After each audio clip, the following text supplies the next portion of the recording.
Señoras y señores, muy bienvenidos sean todos ustedes a La Hora 22. Hoy vamos a hablar sobre la relación de nosotros, de República Dominicana, y nuestra situación con Haití. Manuel Núñez, historiador, está con nosotros. Manuel, gracias por venir. Gracias a ti, Gregory. Te mencionaba al llegar al estudio que quería que iniciáramos la conversación de esta noche tratando un hecho que para mí tiene una significación muy específica. La sublevación y el irrespeto hacia la autoridad por vía de agresión física de haitianos ilegales en Ciudad Juan Bosch, en un momento donde nuestras autoridades policiales llegan a ese sitio para identificar cuáles ciudadanos estaban de manera legal o no. Para ti, ¿qué significa esa inobservancia al respeto a la autoridad por parte de esos ciudadanos? Yo creo que no es un acto aislado, se ha producido en muchas ocasiones. Lo vimos cuando ellos se resistieron, incluso tirotearon a las autoridades de migración en la prolongación 27 de febrero.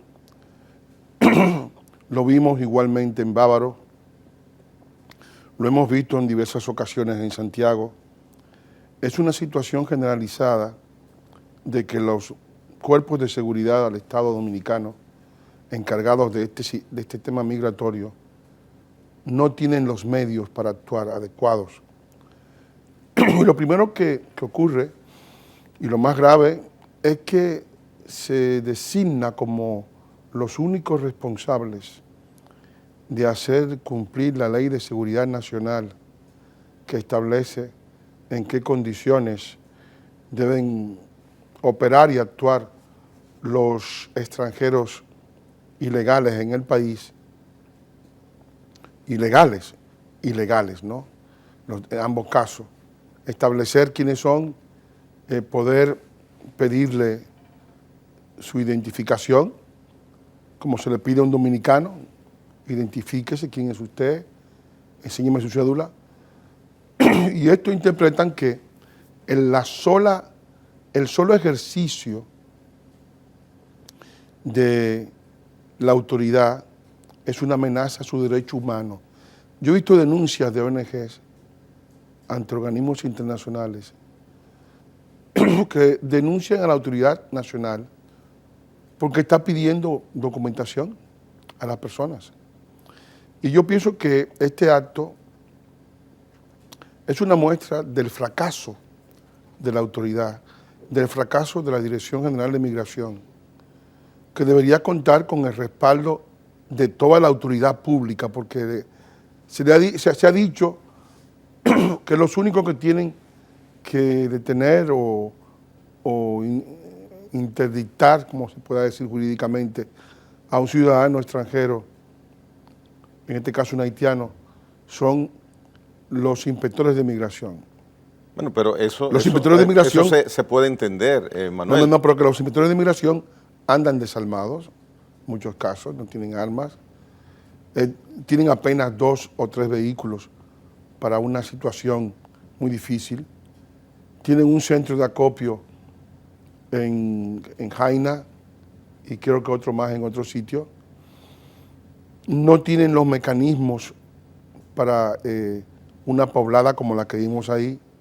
Y entonces, ¿qué es lo que hay que hacer? Lo que hay que hacer es poner a todos los cuerpos de seguridad nacional, es decir, a las 3 ramas del Ministerio de Defensa, a los mecanismos de inteligencia, a la Policía Nacional y a la Dirección General de Migración en una misma onda, porque no puede ser... Pero esos agentes que estaban en Ciudad Juan Bosch pertenecen a la Dirección General de Migración y se entiende que estaban preparados con saber hasta dónde caminan los derechos de las personas que ellos iban a buscar y la manera de abordarlos. Es que eso no es el caso es que Por ejemplo, si una persona va en la calle, como ha ocurrido, como yo he visto ya, y viene un haitiano en vía contraria, sin papeles, choca a esa persona o choca ese vehículo, en una colisión que no justifique, que no pueda justificar, yo he visto casos de que el haitiano se va sin dar ninguna cuenta. ¿Por qué? Porque la policía se niega a detenerlo porque aparentemente tiene un fuero diplomático para no cumplir la ley en República Dominicana. Si un haitiano se coloca en el malecón, en un lugar turístico, coloca un petate, ¿no? y 2 o 3 fruslerías en el suelo, que lo estamos viendo en el malecón, lo estamos viendo en el Conde, incluso en zonas que los dominicanos respetan, pero que ellos no respetan, ¿entiendes? Como ocurre en Santiago, en muchas zonas. La autoridad, que es el ayuntamiento, si es un haitiano, dimite de ejercer su responsabilidad. O sea, si un grupo de haitianas se colocan a la puerta de un hospital privado para luego ingresar, como yo lo vi yo mismo en el caso de Verón y de Bávaro, para luego ingresar ilegalmente en ese hospital, en este caso era el Hospitén, y exigir derechos, y luego no pagar, porque en base al chantaje, pues tampoco pagan, ¿no? La autoridad no hace nada. Es decir, cuando un dominicano está en algún lugar para el cual no están autorizadas las personas normalmente, la policía le dice, tenga la gentileza de abandonar ese sitio, pero si es un haitiano no lo hace. Es decir, hay una dimisión de la autoridad colectivamente. ¿Por qué no lo hace? Porque hay un chantaje en la prensa, porque hay periodistas pagados por las ONG, porque hay ONG que agitan, porque hay ministros del gobierno incluso que están en esta misma onda, porque hay directores generales, como es el caso de migración, que están en este mismo tenor. Es decir, que hay un conjunto de complicidades que han sacado de la aplicación y del cumplimiento de su deber a las Fuerzas Armadas, a la Policía Nacional, y le han dejado todo el paquete a unos cuantos inspectores de inmigración sin recursos. Hay una preocupación en todo esto que tú dices y quiero observar un aspecto de lo que tú tocas cuando te refieres a la Dirección General de Migración.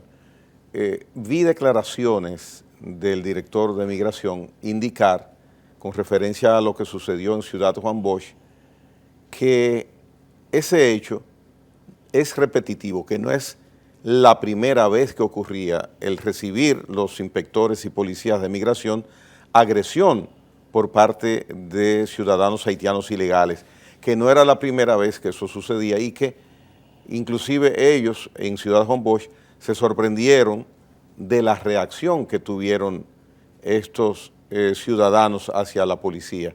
Entonces, me pregunto, y le pregunto al director de migración, que si es como él indica, ¿cómo entonces ese contingente que fue a ese lugar llegó desprovisto de las precauciones necesarias y con la preparación adecuada necesaria que debió llegar para hacer la tarea que les fue encomendada? Entonces, denota por parte de la autoridad de la Dirección de Migración, denota ineptitud, denota ineficiencia. Así es. Porque si a sabiendas de que ese hecho había sucedido, entonces mira el ridículo por suerte, porque la otra reacción que hubieran podido tener esos agentes era atacar con armas a esos ciudadanos. No, pero además, los ciudadanos... Pero la autoridad quedó muy mal parada producto de esa actitud de ineptitud. La autoridad quedó muy mal parada producto de la incapacidad para prever las cosas que están presenciando, y al mismo tiempo puso, y esto quizás es lo más importante, en riesgo la vida de nuestros agentes. Es decir, los agentes de migración no dispararon, huyeron apedreados, huyeron vapuleados por la horda que se sublevó. Pero si lo hubieran hecho, que en este caso es para defenderse de una apedrea o para defenderse de su propia muerte, porque lo que le estaban tirando no eran flores, ni eran algodones, ¿no? Es decir, eran pedruscos capaces de matar a un hombre. Si la autoridad se defiende de estas tropelías de ilegales extranjeros, pues enseguida hubieran saltado las alarmas, acusando a la autoridad de atropello, porque aquí hay un doble estándar. O sea, parece que la única razón en la cual se puede admitir que la autoridad se defienda es cuando el que se defiende ha sido mortalmente herido por un haitiano. Entonces, ya en este caso, si está moribundo y tira, pues evidentemente resulta excusable. Pero está establecido en las situaciones que estamos viviendo que los dominicanos no tenemos derechos humanos, que los derechos humanos son una propiedad exclusiva de los haitianos que están en el país. Todo el mundo habla de derechos humanos y cuando se habla de las cosas, de estas situaciones migratorias, pues enseguida aparecen los derechos humanos diciendo que los dominicanos no tienen derecho a defender su nacionalidad, a defender sus escuelas, a defender sus empleos, a defender sus hospitales, a defender su seguridad, y que los únicos que tienen derecho en la República Dominicana son los ilegales extranjeros. Es un relato que está metido en los intersticios de los directores de prensa y de los jefes de opinión en la República Dominicana, relato que ha amedrentado a la propia fuerza del Estado, que tiene la vergüenza de ejercer la soberanía. Sí, sin embargo, Manuel, esto que se produjo, y vuelvo sobre el tema de Ciudad Juan Bosch, esto que se produjo en Ciudad Juan Bosch es la reacción que toma el Estado, en este caso la Dirección General de Migración, a un trabajo periodístico que indica que Ciudad Juan Bosch tiene decenas de apartamentos donde residen ciudadanos haitianos de manera ilegal y sí, que las áreas comunes están siendo lugar de recreo para actuaciones no correctas de orden moral, y que el comportamiento, la convivencia en comunidad no se están respetando las normas que se requieren. Entonces, si esa situación no aparece en un trabajo periodístico, podemos estar seguros que hoy día la Dirección General de Migración, que fue el organismo que actuó ahí, representando el Estado, no se hubiera presentado a ese lugar. Entonces, es porque algo sale publicado en la prensa que tú entonces dices que, bueno, que los periodistas, la prensa, alguna parte de la prensa, pero es que nuestra ineficiencia está dando motivo a que situaciones de esas se hagan realidad, porque ¿dónde está el seguimiento, la vigilancia? ¿A qué se mueve en cada circunscripción del país? ¿Cuáles son los movimientos? Porque todas esas personas, y disculpa que me esté extendiendo, pero todas esas personas que viven en esas decenas de edificios no se mudaron la semana pasada ahí, no contrataron con dueños dominicanos el alquiler de esos apartamentos la semana pasada. Eso se produce durante un periodo largo de tiempo, vamos a decir 2 años, un ejemplo, o exacto, un año. Sí. Entonces, ¿dónde está la acción de supervisión para frenar, impedir, vigilar o analizar eso que se iba produciendo semana por semana, mes por mes? Entonces, esa es una queja mía como ciudadanos. Nosotros fallamos, estamos fallando en nuestra eficiencia, en la responsabilidad que tenemos. Nosotros no hemos fallado, ha fallado la autoridad. Cuando decimos, bueno, pero la autoridad del Estado. Cuando digo porque los ciudadanos, mira, los ciudadanos están muy conscientes de lo que se está produciendo. Yo he trabajado con los municipios de Santiago y ellos, recuerdo que cuando elaboré mi documental sobre la batalla de Codo Sur, me trasladé un mes a Santiago y una de las cosas más claras que tenían ellos era que debían defender los hospitales, porque los hospitales estaban siendo, en Santiago particularmente, masivamente ocupados. Estamos hablando de Santiago, la segunda ciudad del país, donde la gente utiliza mucho el hospital público, más que en Santo Domingo, donde hay una tendencia mayor hacia las clínicas privadas, hacia la Plaza de la Salud. Pero en Santiago los hospitales públicos son muy importantes. El Cabral Ibáez, el Juan 23, el de Bellavista, es decir, todos son importantes. Y todos estaban siendo prácticamente ocupados por haitianos, ¿no? No había reactivos en los laboratorios, porque ellos lo consumían. No había camas en algunos casos, porque ellos la consumían. Cuando el dominicano iba a buscar un turno, le tocaba el último turno, porque ya ellos habían estado antes.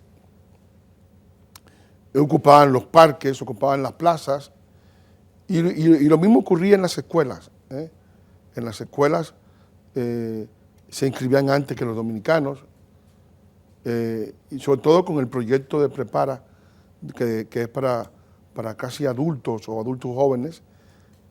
Han venido en masa a Santiago y han ocupado todas las plazas de Prepara para hacer bachillerato en 2 años. Gente que ni siquiera sabe la lengua española ni historia dominicana y son bachilleres en República Dominicana. Entonces es una situación absolutamente de que un país se ha apropiado de otro, se ha apropiado de sus escuelas, se ha apropiado de sus espacios, se ha apropiado de sus casas, se ha apropiado de sus parques, se ha apropiado de sus empleos, se ha apropiado de su sistema sanitario, y eso, al final de cuentas, los dominicanos tienen que reaccionar.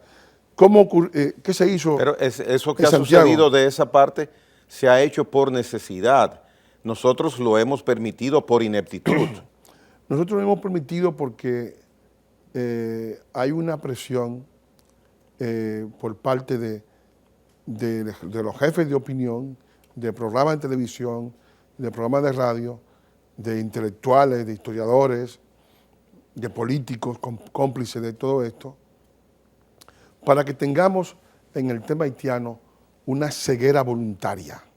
O sea, que nos neguemos a ver la realidad. El legislador nos ha aportado leyes que rigen el estatus de una persona en territorio dominicano. Hay condiciones donde puede estar de manera legal, normal, pero también indica cuando no le corresponde, si no cumple ciertos procedimientos. Pero nosotros mismos nos hemos eximido de hacer cumplir nuestras propias leyes. Es decir, si los haitianos que estaban en la ciudad de Juan Bosch son ilegales, ¿qué se espera para deportarlos? ¿Qué razón eficiente? No son trabajadores, así no están en una fábrica, son ilegales, están en un país sin ningún derecho a estar en ese país, ellos lo saben. El deportarlos no es ninguna violación de ningún derecho, porque los derechos humanos se ejercen dentro de un Estado, no en contra de él. Entonces, frente a todo eso, ¿cuál es la razón para que Enrique García no haya deportado antes, como se debe a esos haitianos? Ninguna. La razón es por la cual actuó era un poco para callar el grito de la prensa, el grito de la gente que se expresó por la prensa, no de la prensa. Es decir, porque la prensa no ha actuado en este punto, sino que mucha gente se ha manifestado: esto es insoportable, aquí hay tantas violaciones, aquí hay tantos robos, aquí no hay seguridad, no se puede andar por la calle, las mujeres no pueden salir. Un montón de casuísticas que si la oímos, si la expresamos en la televisión, la gente saldrá con los pelos de punta, porque estamos hablando de una situación que es una pesadilla para los dominicanos que tienen que convivir con esas poblaciones. Bien, vamos a hacer una pausa. Regresamos en unos instantes con Manuel Núñez.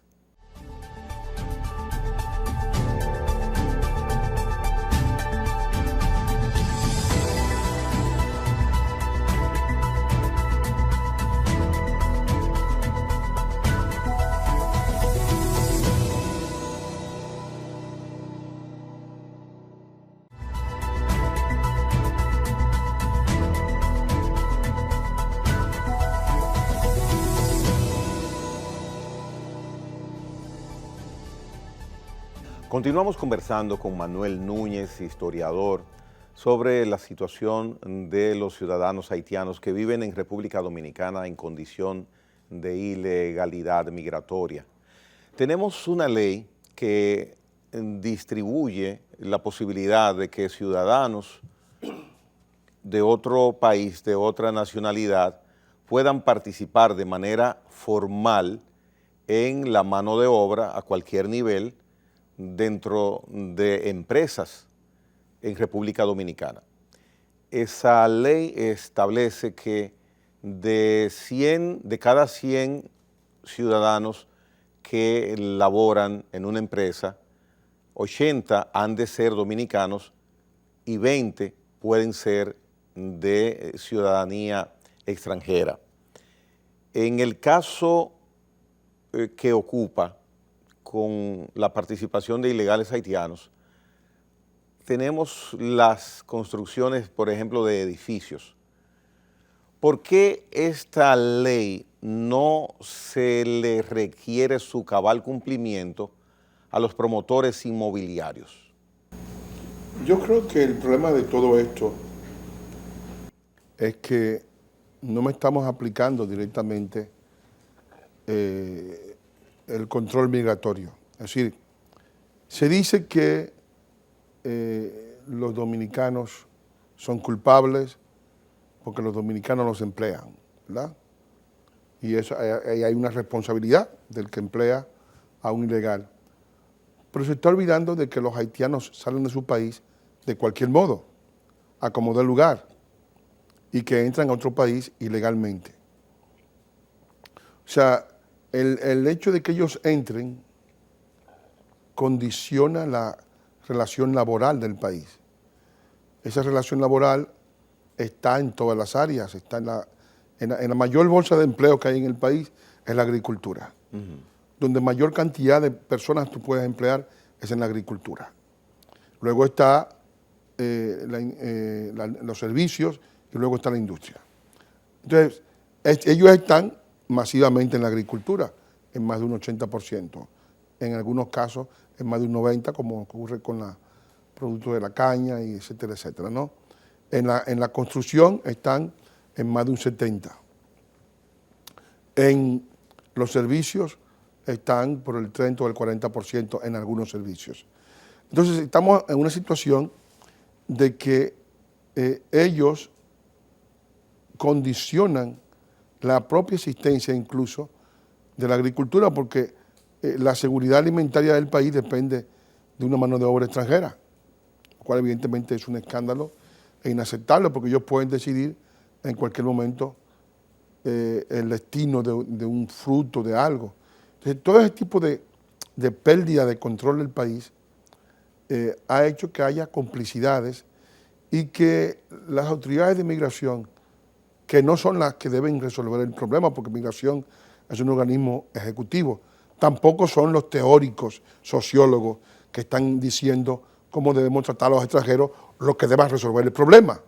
Quien debe resolver el problema es la Presidencia de la República, reunión con los sectores para determinar si al país le conviene desnacionalizar su mano de obra y condenar a los dominicanos a una situación de indigencia, como está ocurriendo ahora. Es decir, lo que estamos viendo de que hay un problema de endeudamiento progresivo para hacer cumplir los presupuestos viene de que el Estado Dominicano ha permitido la desnacionalización de los mecanismos de supervivencia del pueblo dominicano, ha dejado a los dominicanos sin la posibilidad del empleo.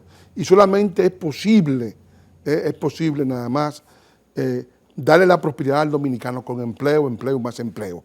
Y si le quitas el empleo, lo está condenando a ser un indigente, a vivir del bono luz, del bono gas, de la tarjetica, de la ayuda, porque lo está sacando del mecanismo con el cual él tiene que sobrevivir, que está masivamente en manos de haitianos.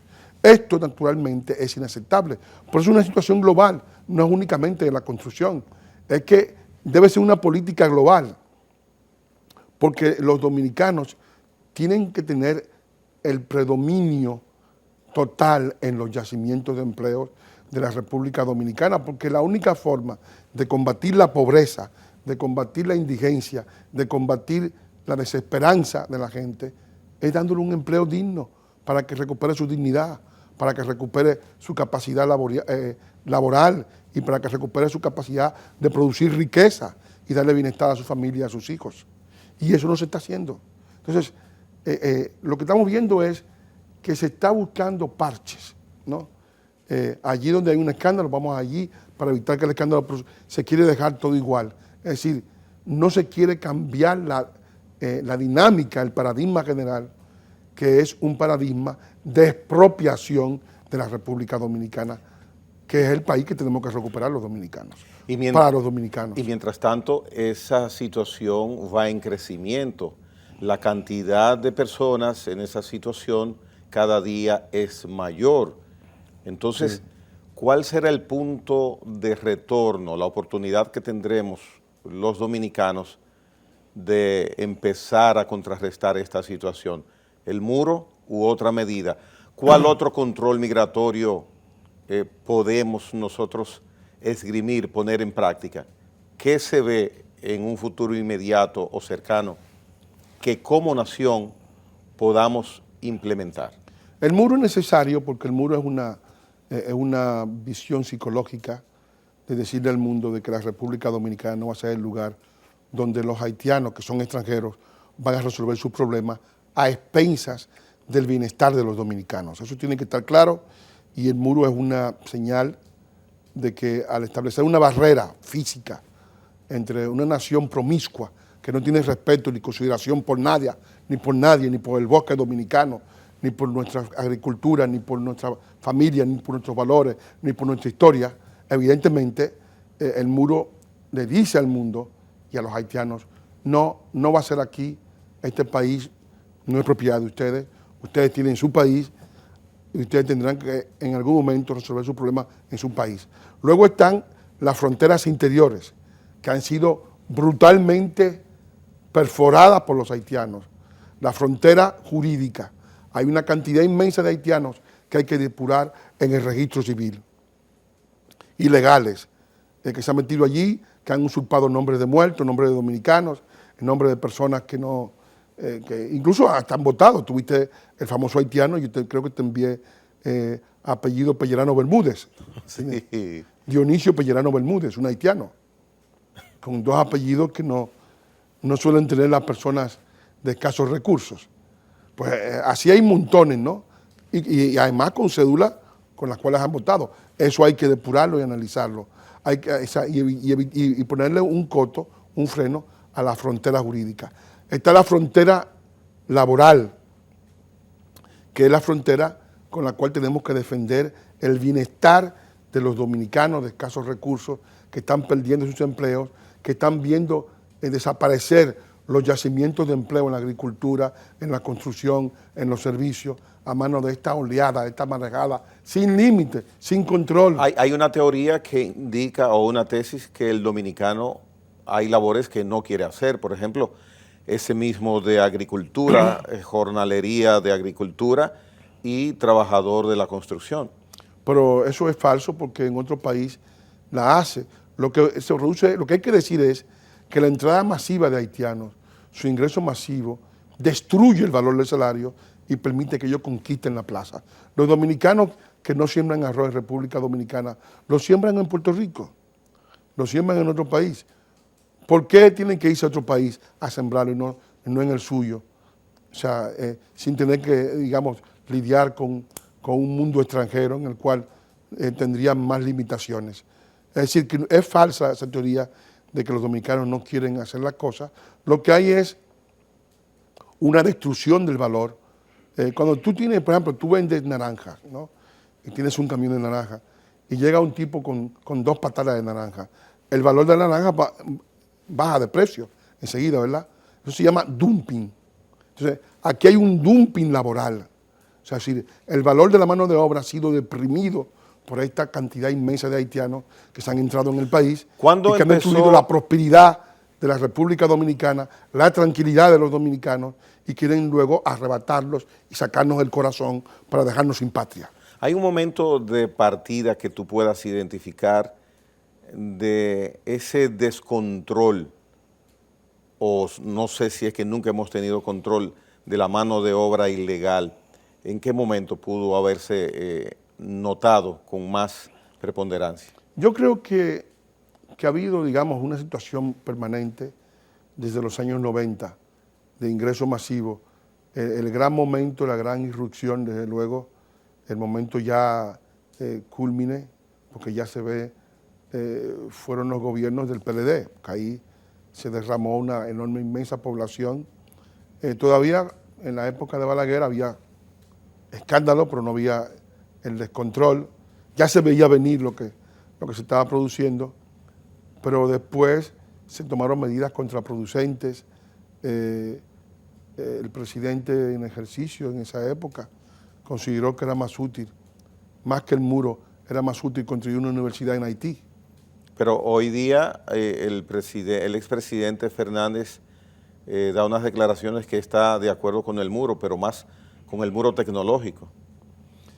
Yo creo que son cosas, hay gente que habla las cosas con una trivialidad extraordinaria, ¿no? Es decir, el muro tecnológico en un país donde no hay electricidad. ¿Qué quiere decir con eso, el muro tecnológico? Yo pienso que él no le dio prioridad cuando fue presidente a nuestra seguridad nacional.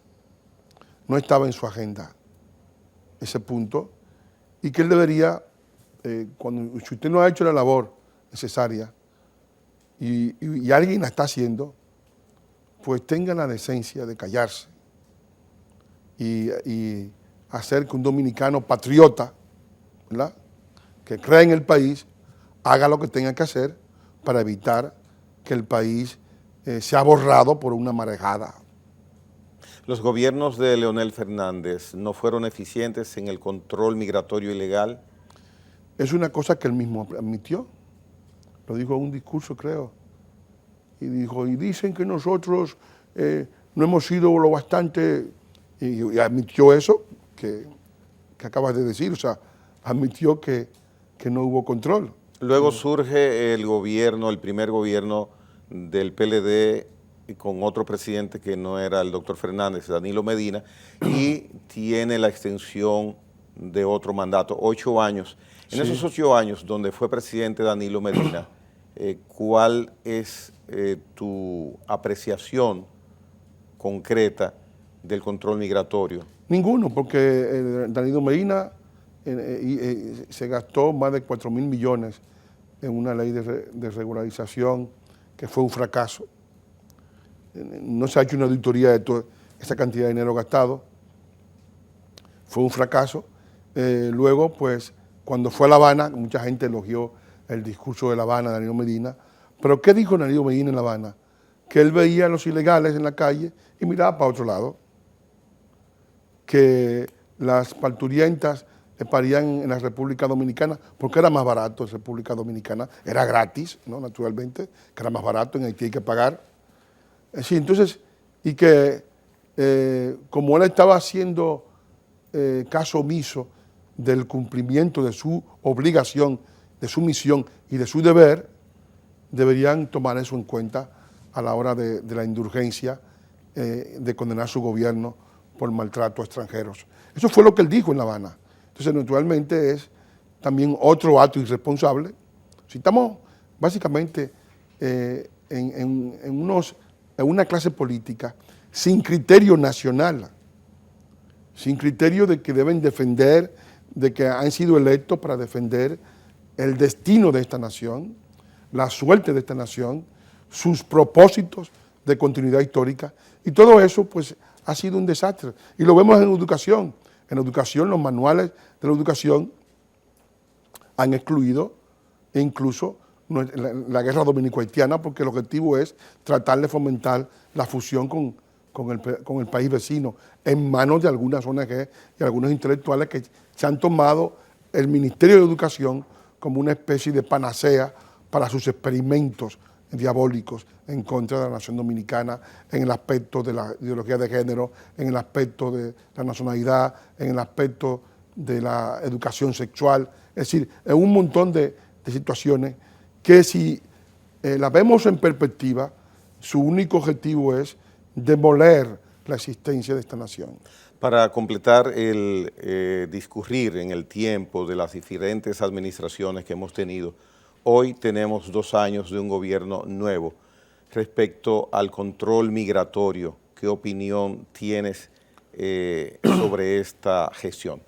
Yo creo que todavía no se ha aplicado, la tendencia actual es que no han desplegado todas sus potencialidades, no ha habido un derramamiento permisivo como en otras épocas, pero evidentemente que la única noticia realmente positiva es la construcción del muro, porque el muro incluso ha sido una idea acariciada por una gran porción de la población que está preocupada por la existencia futura de la República Dominicana.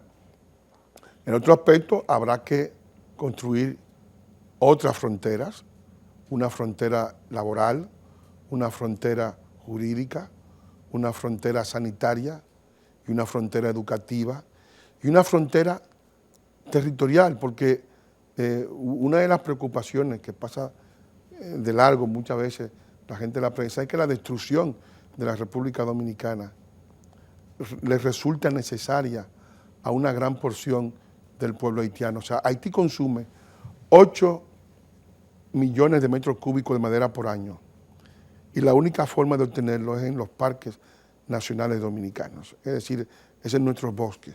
Están desmontando el bosque dominicano y una de las razones principales del muro, me parece a mí, por las cuales yo creo que es la gran obra, es que en una situación de control real ya no será posible que el país siga exportando madera hacia Haití por el lago del Fondo y por otras zonas donde son tresegadas la existencia de nuestros bosques, que es la mayor amenaza, una amenaza a la hidrografía dominicana, porque es una amenaza a la existencia de nuestras escorrentías acuíferas, de nuestros acuíferos, es una amenaza a la agricultura, es una amenaza al turismo, porque el turismo sin agua no puede existir, y es una amenaza a nuestra propia existencia como nación, a nuestra seguridad alimentaria.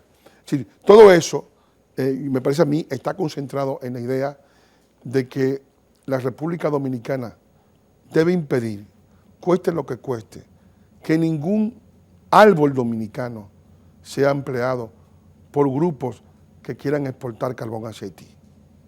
En el caso de que ya el muro que se inició esté concluido, ¿qué toca hacer con la cantidad de personas, de ciudadanos haitianos ilegales que están en este lado? Bueno, lo que toca hacer es sacarlo del país. Yo diría que debe ser algo paulatino. Hay que plantear una frontera laboral, porque ellos no se van a ir por su cuenta. Claro, aquí nada más no hay haitianos trabajadores, aquí hay haitianos que andan en la calle deambulando, aquí hay locos, aquí hay delincuentes, aquí hay parturientas, aquí hay niños traídos por las mafias.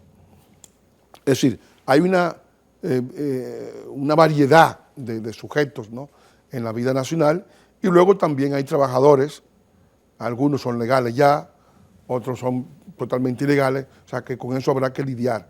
Pero hay que tener una frontera laboral, ¿no?, una frontera sanitaria, porque no hemos hecho hospitales para que los haitianos le quiten el derecho a los dominicanos a la salud, porque eso evidentemente es absurdo. Una frontera educativa, porque no es posible que hoy en día los maestros que dan historia no pueden enseñar historia porque muchas clases están llenas de haitianos y los haitianos no quieren que enseñen la historia dominicana, en la que ellos son los villanos y nosotros las víctimas de ellos, como efectivamente fue y como seguimos siendo en la actualidad. O sea que eso tampoco se ha ido. Es decir que esas fronteras interiores deben ser robustecidas con la frontera física. La frontera física tiene un valor simbólico, tiene un valor eficaz, porque si hay algo que es eficaz es la interdicción física. Se ha dicho, mucha gente dice que los muros son inútiles. Él dijo, no sé si fue el mismo en algún momento Leonel Fernández u otro más, que dijo que los muros no eran necesarios. Bueno, pero en los Estados Unidos, que tienen un muro que han hecho desde la costa oeste hasta Douglas, Caléxico, por esa zona, que son más de 1.500 kilómetros de longitud, pasaban más de 500.000 de personas. Hoy en día que pasan 24.000 personas por año, aún así. O sea que el muro no sé yo, pero de 500.000 y tantos a 24.000, yo pienso que hay una cierta eficacia, ¿verdad? Se puede medir. Sí, muy cierto. Bien, Sí. Vamos, Manuel, con tu anuencia a hacer una pausa para que revengamos al segmento final de la hora 22. En esta noche hablando sobre la situación de los ilegales haitianos en República Dominicana con Manuel Núñez. Regresamos en breve.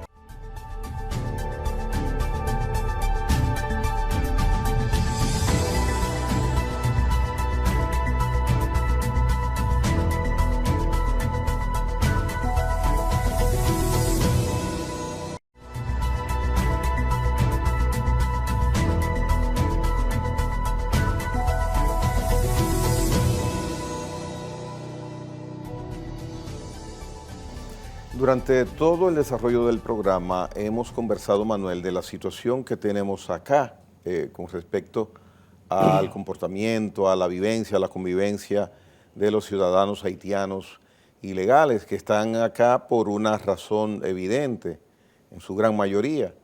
La situación que vive durante decenas de años su país. Haití hoy, ¿cómo vislumbras la situación que se vive en esa nación?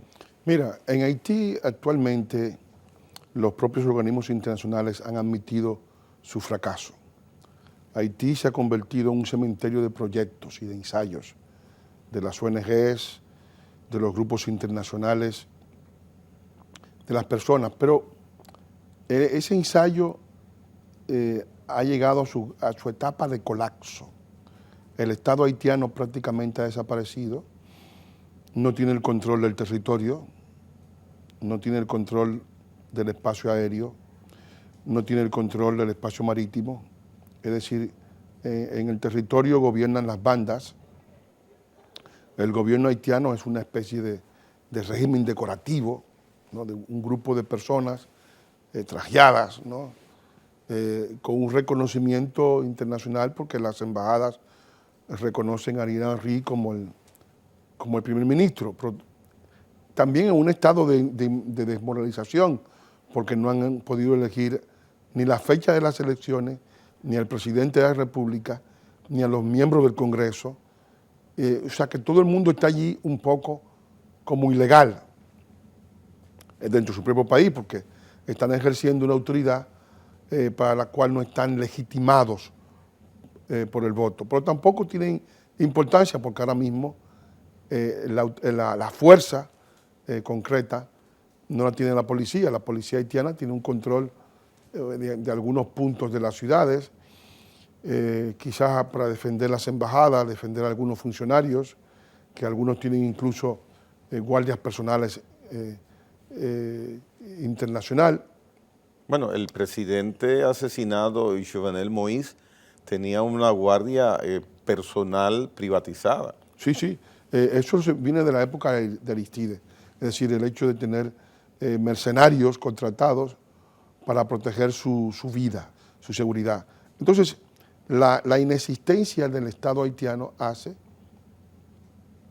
que proliferen los secuestros, que ninguna política se lleve a cabo, que no haya ningún plan de recuperación del país, que el país se hunda cada vez más en la desesperanza, que las personas huyan, no ya únicamente por razones económicas, sino también por razones de seguridad política, de miedo, de horror, de incapacidad del gobierno, de falta de esperanza, de abulia general, de cansancio, de todo lo que produce, ¿no?, la desesperación, los grados extremos de una desesperación, se experimentan allí porque la comunidad internacional, a las cuales algunos haitianos culpan, porque los haitianos son como los niños malcriados, que se consideran a sí mismos dentro de un infantilismo, que creen que el mundo exterior es el que debe resolver sus problemas, no ellos. Y entonces hay toda una mentalidad de asistidos sociales en ese pueblo, en esa dirigencia política, que ha hecho que ahora mismo ese país vaya a la deriva como un barco ebrio, sin saber a dónde va a parar. Pero desde luego, en su desastre, va a afectar profundamente a la República Dominicana. En ese panorama que tú describes de cómo no funcionan las instituciones allí, en el día a día, los niños en las escuelas, cómo se desarrollan las transacciones financieras, las diferencias legales, conflictos que se derivan de situaciones comerciales o personales, cómo los trata la justicia, cómo es el día a día en diferentes aspectos en la vida haitiana. El día a día es un día a día muy precario, primero porque no hay servicios de salud, no hay servicios educativos. El gobierno haitiano antes de la crisis... pero hay docencia, ¿se entiende? En algunos sitios sí. Antes de la crisis el gobierno tenía el 8% de la educación, era pública, el resto eran educación dispensada por privados. 8%. 8%, sí. El 12% de la salud era pública, el resto era dispensada por gente privada. Y ahora mismo, pues, no hay realmente un ministerio que funcione. Es decir, es un país en colapso, en parálisis, protestando por los secuestros, porque hay una ola de secuestros, porque el poder territorial lo tienen las bandas. O sea, hay muchísimas bandas dispersadas en todo el país que son las que han sustituido a la MINUSTAH como poder militar. Entonces, es un poder militar desmigajado. Las bandas cobran peajes, actúan con el narcotráfico, que allí es un lugar propicio porque no hay ninguna interdicción de narcotráfico que funcione en Haití, ni aérea ni marítima, o sea que cualquiera de las naves procedentes de los carteles de Colombia puede aterrizar perfectamente en Haití y se pone de acuerdo con las bandas y allí se distribuyen, y gran parte de la droga que entra a Estados Unidos ha pasado antes por Haití. Se calculaba, según la DEA, más de un 14%. Es decir, que estamos ante una situación, ante un Estado fallido e inexistente. Y entonces, ¿cuáles son las dinámicas que se mantienen, que perviven en ese Estado? La dinámica que pervive es que los haitianos tienen que cocinar todos los días y que para cocinar todos los días necesitan carbón. ¿Y el carbón dónde está? El carbón está en los bosques dominicanos. O sea que para ellos mantenerse tan mal como están viviendo, tienen que destruir a la República Dominicana. ¿Y cuál es el deber de la República Dominicana? No dejarse destruir. ¿Y el servicio eléctrico en Haití? El servicio eléctrico es muy precario, más o menos un 20% de la población lo tiene, pero bueno, es así, es una situación que no provocamos los dominicanos, es decir, los haitianos tienen años en una etapa de involución, de hundimiento económico, de hundimiento moral, de hundimiento político. No es un descubrimiento nuevo, la situación se ha ido pues empeorando, ha ido empeorando de una manera espantosa, y actualmente es un país olvidado que espera la actuación de la comunidad internacional. ¿La comunidad internacional tiene en agenda el caso Haití? Bueno, la comunidad internacional tiene muchos casos. Ya los tuvo en agenda el caso Haití. O sea, nadie puede ocupar el primer plano del interés mundial. Haití lo ocupó cuando tenía 200.000 muertos ahí y un grupo de gente pidiendo, ¿no? Es decir, después del terremoto del 2010, del 6 de enero del 2010, pues allí se produjo una gran explosión de colaboración. Aparentemente se recaudaron 11.000 millones de dólares, pero ni siquiera se reconstruyó el Palacio Nacional con eso. ¿A dónde fue a parar todo ese dinero? No se sabe. Es decir, pero ellos tampoco son santos de la caridad. O sea, hay mucha gente corrupta y los índices de corrupción en Haití, según Transparencia Internacional, son de los más altos del mundo. ¿Algún sector en Haití tiene credibilidad, tiene anuencia de confianza por parte de la población? Bueno, credibilidad la tenían antes el ejército, que no existe ya, la iglesia, que ha sido brutalmente atacada. Ahora son las iglesias evangélicas las que tienen mayor influencia en la población, más que la católica. Y los políticos no tienen ninguna credibilidad. O sea que allí estamos hablando de un país que tiene 150 partidos reconocidos. O sea que está muy desmigajado el mando político y la simpatía. No hay líderes que conciten un gran apoyo y naturalmente no creo yo que haya la posibilidad de un Mesías que saque a Haití del atolladero. Bien, Manuel, gracias por haber estado en la hora 22 hablando sobre este tema tan importante y que reviste sumo interés para nosotros en República Dominicana. Gracias por haber estado acá. Señores, hasta la próxima en una edición más de la hora 22.